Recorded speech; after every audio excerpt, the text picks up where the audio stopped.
Today we're going to talk about the Ad and the Thamud. Now, the Ad and the Thamud are mentioned several times in the Quran. They're often used as an example of people who disobeyed their prophets and disobeyed Allah as well, and ultimately they paid the price for it. Now, the Ad and the Thamud, they were some of the earliest peoples mentioned in the Quran. Historically, they are said to have come between the Prophet Noah, and that's Prophet Noah alayhi salam, and Prophet Ibrahim alayhi salam. So there's somewhere between then. In my calculations, I estimate them to have roughly been around perhaps 4,000 years ago. Now, they're often considered, the prophets who came from the Ad and the Thamud, Hud and Salih, are often considered to have been two of the four Arab prophets sent by Allah. Okay, we're going to start with the Ad, okay? Allah mentions in his book that the Ad came after Prophet Noah. This is in chapter 7, verse 69. We're going to read that right now. Translation of which is, "Then do you wonder that there has come to you a reminder from your Lord through a man from among you, that he may warn you, and remember when he made you successors after the people of Noah, and increased you in stature extensively, so remember the favors of Allah that you might succeed." So this was the warning given to the people of Ad, and they were reminded that they were successors to the people of Noah. So they were a society they were a people who built up a society, built up a community several generations after the devastation of the flood of Noah.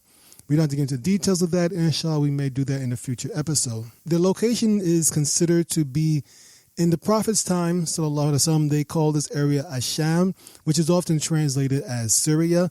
But in modern times, the location where they are is not part of the modern nation state of Syria. It is actually part of northwest Saudi Arabia. Now, these people, the Ad, they were a conquering people. And when they conquered other people, they treated them pretty rough. The Ad were strong, they were a powerful people, and they had built this new society from the devastation of the flood. It is said that they were maybe 9 generations after Noah, and Allah knows best. They were very proud of their accomplishments. They were proud of their society, and they viewed others as being beneath them. As Allah also says in his book, "Do you construct on every elevation a sign, amusing yourselves, and take for yourself palaces and fortresses that you might abide eternally?"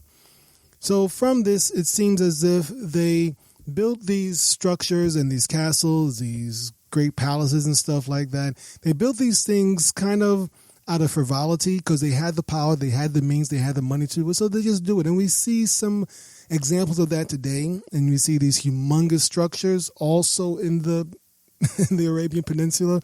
Many Middle Eastern countries have these huge and gigantic structures that are not really needed just to express the grandeur of that society or the power of that society. Or maybe people think that these things will outlive them, which is a lot mentions here. You'll live there eternally. But perhaps they built these things as monuments to themselves, things to like show off, or so that their legacy will live on beyond them. Allah knows best what the modern people, what their true intention was. But definitely for the Ad themselves, they built these things out of amusement, and they built them to show off, and they built them as a legacy to themselves. And in truth, those things did become a legacy, but not in the way that they expected.